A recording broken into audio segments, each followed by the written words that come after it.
Hello everyone, George here, and I would like to do another video about a very interesting topic. The topic will be uh, Canada's tax advantage paths to home ownership, the home buyer's plan, and the first home savings account explained. And hopefully at the end of this video, you'll probably have a good understanding of a set of questions that you need to answer for yourself, hopefully with the help of a professional, to get on the right path to getting yourself a home. And also, you might decide ultimately that a home or home ownership may not be right for you. Um, let's take a look at the presentation and some of the um, interesting facts that I'm going to present to you, and you decide. I'm going to turn off the video capture so you can see the entire slide on my presentation. And let's see if I can get myself a little pen here.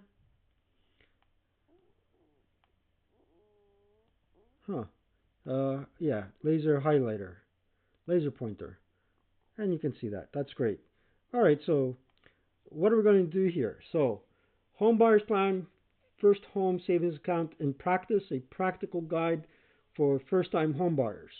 Now, first-time home buyers, there's practically a definition of that for each plan on the CRA website. If you want to go deeper than that, you have to go to the Income Tax Act of Canada, but be assured that there is in order to be eligible, you have to be a first-time home buyer, and you have to understand what the CRA means by that, or what the federal government means by that. What we'll cover here, though, is how the home buyer's plan and first home savings account work, a very high-level overview, all right? And then after that, we're going to provide a numerical example. I know I put here a real-world example, but I feel more comfortable saying it's a hypothetical example, because without having all the facts on the table, we have to do some assumptions. But they're, I would say, pretty close estimates.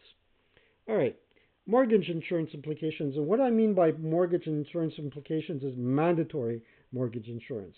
There are situations where you can opt to buy mortgage insurance, especially if you're worried about your health or potential loss of employment. And that's voluntarily, and it comes at an additional premium.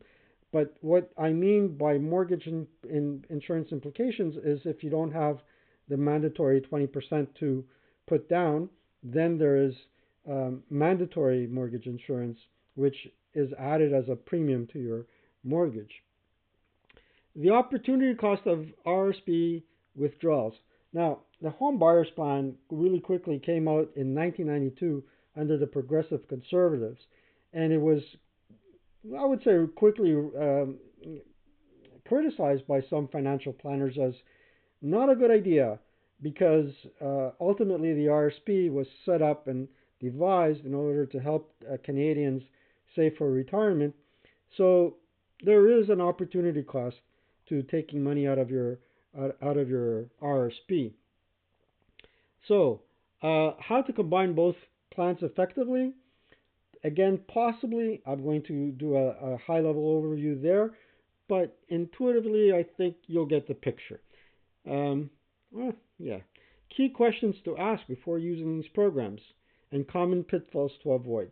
Now, before I go any further, I need to let you know that this is for educational purposes only. I am not a CPA or a financial advisor. People that you would need to consult to get a more accurate picture of what situation you fall in is most likely a CPA, a chartered real estate agent, and a professional mortgage broker that has had some years of experience. A financial planner that knows how to do the future value formula, that too, it would definitely be an asset. So consulting these individuals is probably your best bet. Are they cheap? No, they cost money, but you'll understand why. after this presentation is over. All right, so let's start with a high-level overview of what these two plans are. Let's start with the home buyer's plan. The home buyer's plan, like I said before, it started back in 1992 under the Progressive Conservatives and has been there around ever since. At this moment, each individual can withdraw up to $60,000 from the RRSP. So an individual is $60,000. If you're a couple, the total would be 60 from each for a total of 120. And then there is a little grace period, usually 2 years, but more recently, depending on when you actually took out the withdrawal, it could be as high as 5 years. And thereafter, you must repay the withdrawn amount back into your RRSP within 50 years. 15 to be clear. Now, if in a year you do not have the opportunity or don't have the funds to add back to your RRSP the amount that is prescribed to that needs to be repaid, that amount is added in as income, as taxable income on your income tax return. So very interesting program there. More recently, we had the First Home Savings Account, or the FHSA, and it allows contributions. This is the reverse of the home buyer's plan.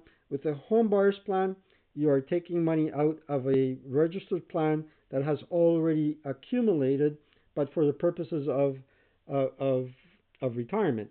With the First Home Savings Account, you are allowed to contribute $8,000 per year up to a maximum $40,000 lifetime limit. And it's a plan where basically you're contributing to this plan, and the funds are accruing interest or capital gains using prescribed investments. You cannot invest anything you want in that plan, so you have to be very careful. But the income and the gains accrue tax-free until such time as you're ready to withdraw the funds and then buy your first home. Contributions are tax deductible, and qualifying withdrawals to buy a first home are tax-free. And there's more to it than that with respect to over contributions and potential transfers to an RRSP or a RIF in the case of over contributions. I'm not going to go into detail about that. I'm more concerned about the financial aspects of these transactions. So taxpayers can use both home buyer's plan, and FHSA together to maximize their down payment. And I'll explain to you why that is important in a minute. What I'm excluding from here is the tax-free savings account.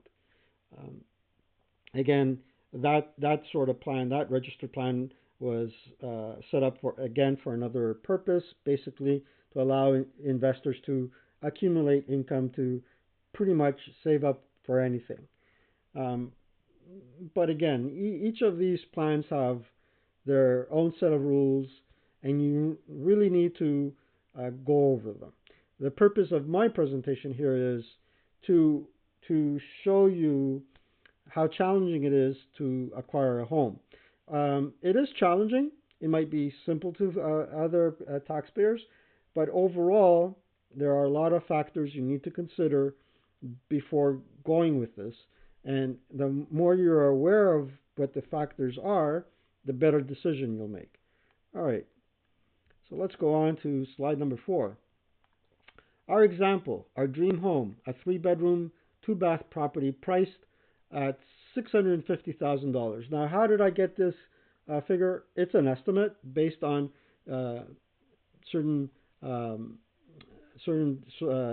data sources that I found on the CREA, and I picked a mean average price that I could establish. And to be perfectly honest, I did use ChatGPT to do my research, but I also checked the sources that it provided me. Now, scenario. We withdraw $60,000 from our RRSP under the home buyer's plan to use as a down payment. Again, for an individual, it's $60,000, but for a couple, it can be as high as $120,000. Key consideration: what is the future value of the RRSP funds we're withdrawing? Money originally intended for a retirement. So let's do the math. So basically, what I'm saying here is you're going to take $60,000 out of your RRSP, which is money intended for your retirement. So before you make that withdrawal, you have to do some math and find out how much income is that going to cost you for retirement. Whereas now this money is going towards a down payment on a home. So there's a lot of things to consider. One of them is the potential income loss for funds being in a registered fund. The other is, well, you will inevitably, most likely, get equity on the home. So there is a trade-off, and you have to do an estimate. And this is what I attempted to do here. So assumptions. Repayments begin after 2 years. Repayment period is 15 years. Annual repayment is $4,000, which is 60,000 divided by 15, I believe. Let's do the math. 60,000 divided by 15, that's $4,000 annual repayment.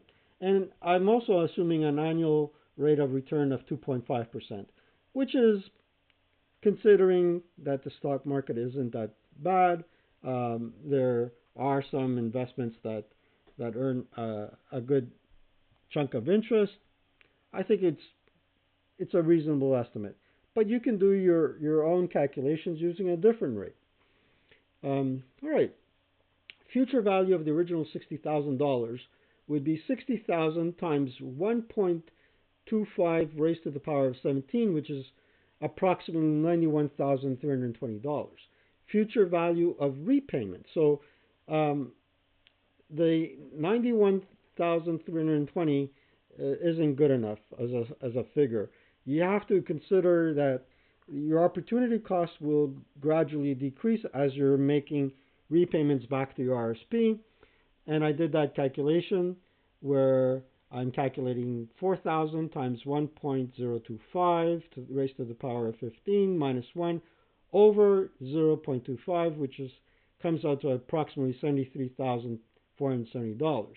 So the net impact is the subtraction between $91,000 and $73,000, which is between $17,000 to $18,000. And that would be per person. Per person, provided that each person withdrew $60,000 for a net total of $120,000. And let's reiterate, I'm not advising anybody to do that. I'm saying whatever your withdrawal should be, you have to take into consideration the future value of that withdrawal to see what you're missing and what you will gain out of using that funds to buy a home versus keeping it in your RSP to earn an income at the point of retirement. And if I'm off, kindly and respectfully correct me in the comments. I'm interested in knowing what your thoughts. All right, let's go to number 6. Reaching the $20,000 down payment threshold. To avoid mandatory mortgage insurance, according to CMHC, a minimum 20% down payment is required. In our example, that means $130,000. You're buying a home for $650,000 times 20% equals $130,000. A withdrawal from the FHSA can help us meet or exceed this threshold, because if we were to withdraw $60,000 each, if there was a couple or two partners, you get a $10,000 shortfall, and you only have $120,000. Now the opposite scenario could be true, where you have $80,000, right? So if our minimum with down payment is $130,000 minus $80,000, That would be 40,000 per person for a couple, right?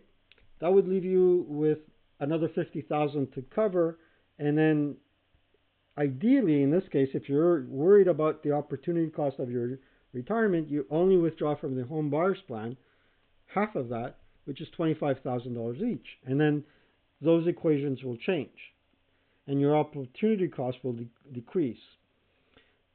So one major takeaway would be use your FHSA before you use your home buyers plan, and perhaps avoid the home buyers plan altogether if you are worried about or you're concerned about future retirement income.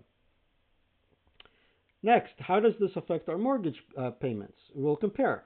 Let's compare a mortgage with mandatory insurance and a mortgage without mandatory mortgage insurance. So again, we'll do some math.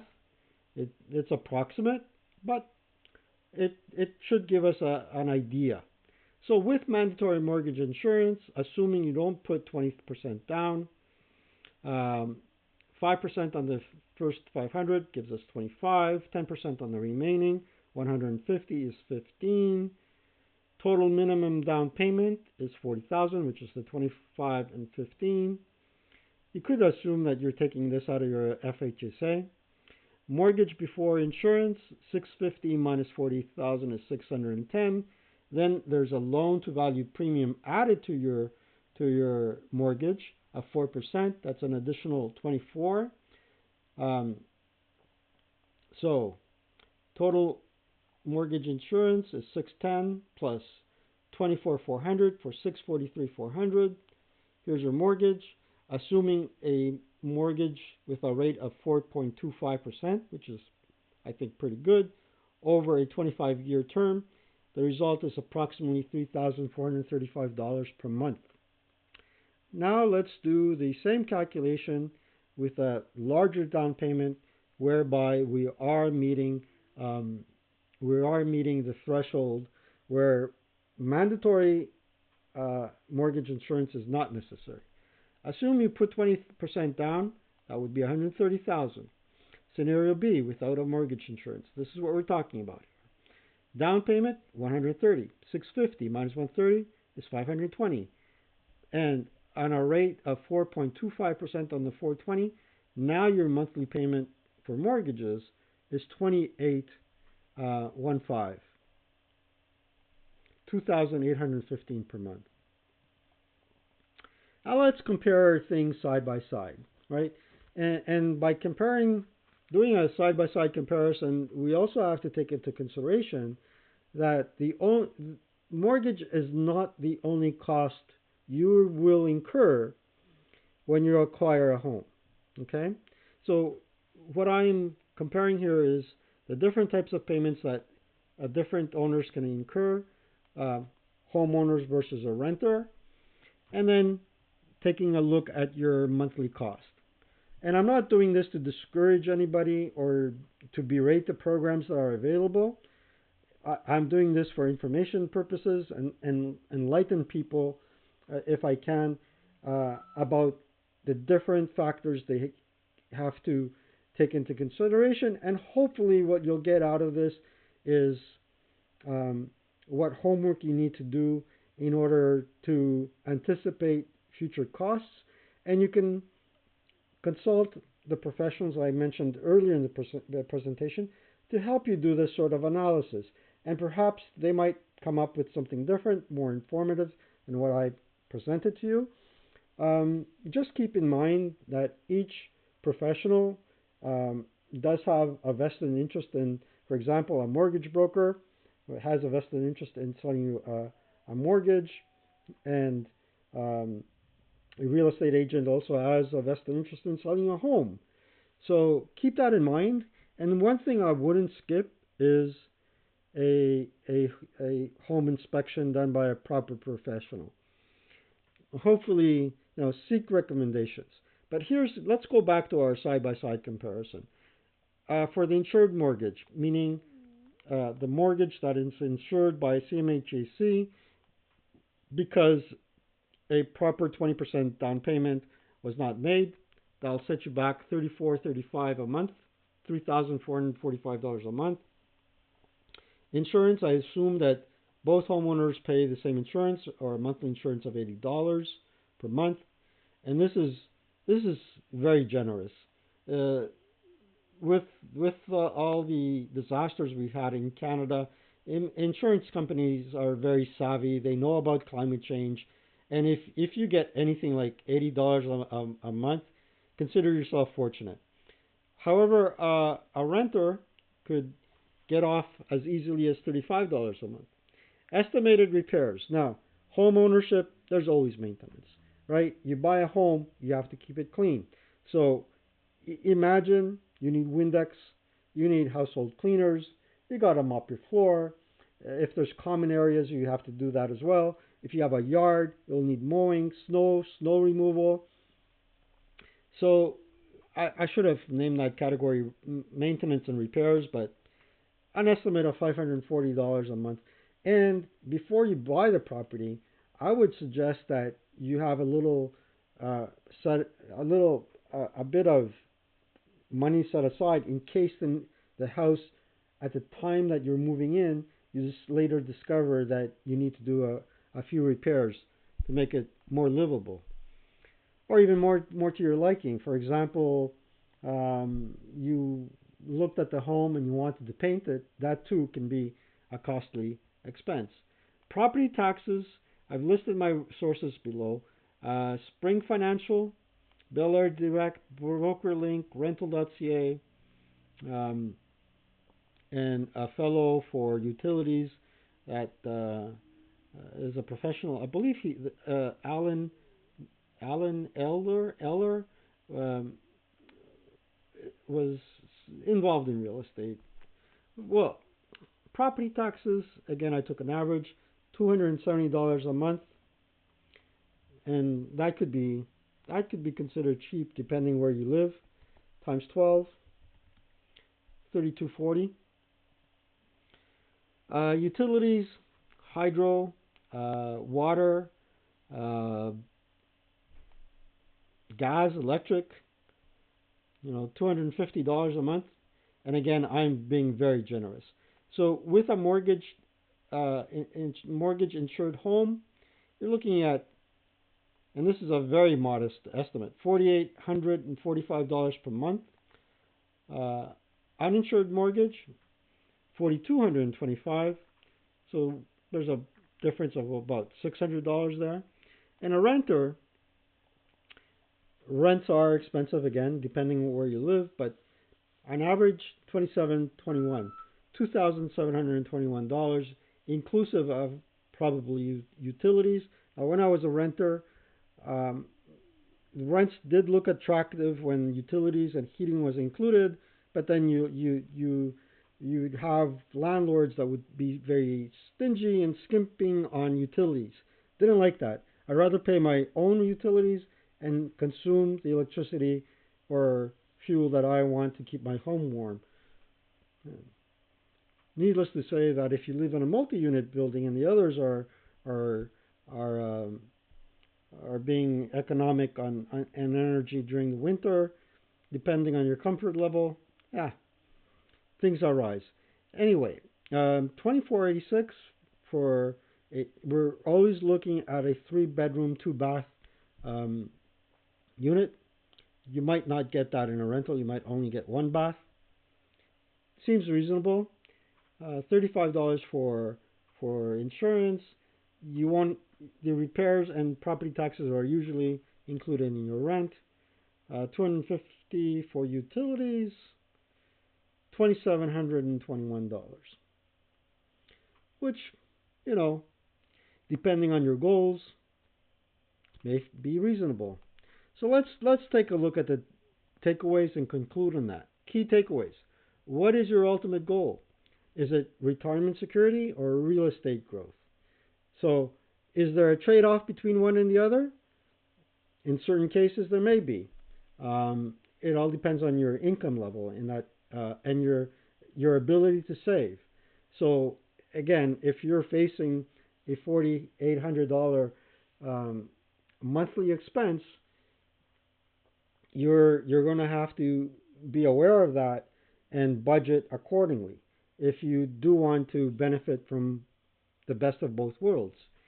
Is using your RSP for a down payment worth the long-term opportunity cost? And that's something you can ask a financial advisor. And if this person takes the time to do the future value calculation and does it accurately, then you know you're dealing with a reputable person and you can go forward with the transaction. Will your home's equity actually increase over time? And if you are buying a home at a location that will be greatly sought after, then chances are the equity will increase profitably. But there's always a chance that the opposite can hold true. So in that case, you know, location, location, location. Always good to think twice and put things on paper. Put your goals down on paper, and always ask yourself: does this area look good, where I can raise my family in relatively peace and quiet? Is it close to places of convenience, um, like grocery stores and schools? If you're religious churches, places of worship. I hope you get the picture. How old is the home? Can you budget for unexpected repairs? Now, nobody told me this, and I found out the hard way. If you have a home that is some years, some decades old, um, you better be sure that's in good shape and that some major repairs have been done and some major improvements have been done. And that's the reason why some insurance companies ask you, what's the age of your home? Have you done any improvements? Because insurance companies know they will anticipate certain unforeseen expenses or accidents. So they always ask you this question. And that's probably a question that will be, they, when the house is put on for sale on the website, they post the age. And I guess a good follow-up question, if the house is old, is get the renovation history from the previous owner, so you can share that with your insurance and show them that the house has been substantially renovated to the point where it's livable and they shouldn't have any concern about unforeseen disasters. What choice will provide your family with greater comfort and enjoyment? Are you better off renting and using the savings that you get off of rent to do family outings and other activities?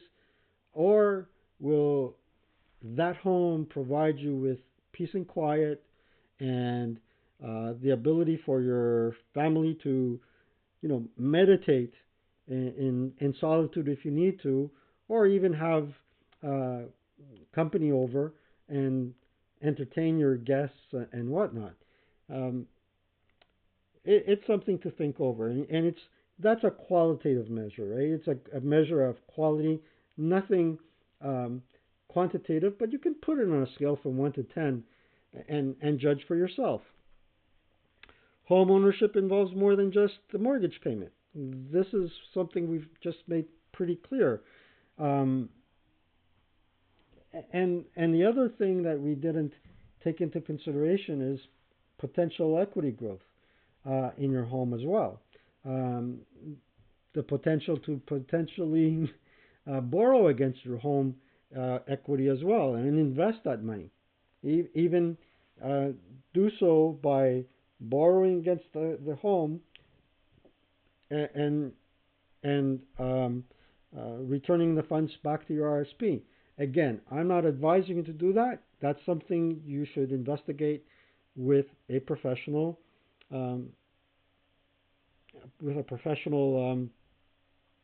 investment advisor. Are property values expected to rise, and how will ownership fit your lifestyle? Very profound question. And to conclude, once you have a more global perspective of what adventure you're about to embark in terms of home ownership, and you consider all the ins and outs, then I think you'll ultimately make a good decision. But my major takeaway here, after doing this exercise, for the purposes of practice, enjoyment, and pleasure, is that it appears that the FHSA is a better vehicle to home ownership than the home buyer's plan. And if I were to redo this presentation, I would have started with the home buyer's plan. Um, but I think ultimately this presentation did serve a point, and I got my point very well across.